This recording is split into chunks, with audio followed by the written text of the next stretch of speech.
এভাবেই নিজের মেয়ের ওপর নির্যাতনের ঘটনা শুনে ভেঙে পড়েন বাবা।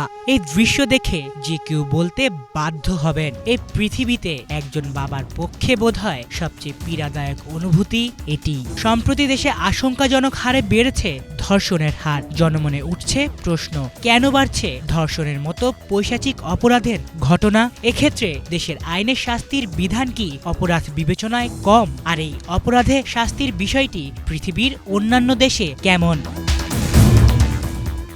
বাংলাদেশে বিদ্যমান আইনে ধর্ষণের ঘটনায় সর্বোচ্চ শাস্তি মৃত্যুদণ্ড। 2020 সালের 17 নভেম্বর এ আইন পাশ করা হয়।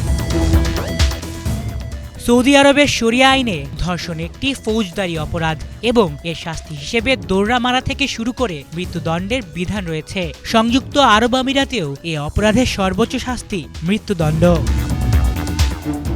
চীনে ধর্ষণের শাস্তি নিয়ে নেই কোনো টালবাহানা। সেখানে এই অপরাধের শাস্তি বলতেই সরাসরি মৃত্যুদণ্ড।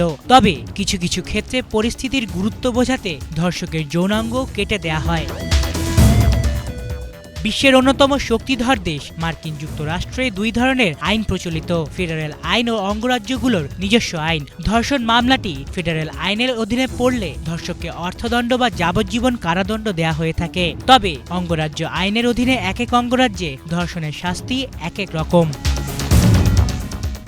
ইরানে সাধারণত ধর্ষককে জনসম্মুখে ফাঁসিতে ঝুলিয়ে অথবা গুলি করে মৃত্যুদণ্ড কার্যকর করা হয়। কোনো কোনো ক্ষেত্রে ভুক্তভোগীর অনুমতি সাপেক্ষে অপরাধী মৃত্যুদণ্ডের হাত থেকে বাঁচার সুযোগ পেতে পারে। তবে তখনও ধর্ষককে জনসম্মুখে 100 দৌড়া মারা হবে অথবা যাবজ্জীবন কারাদণ্ড ভোগ করতে হবে।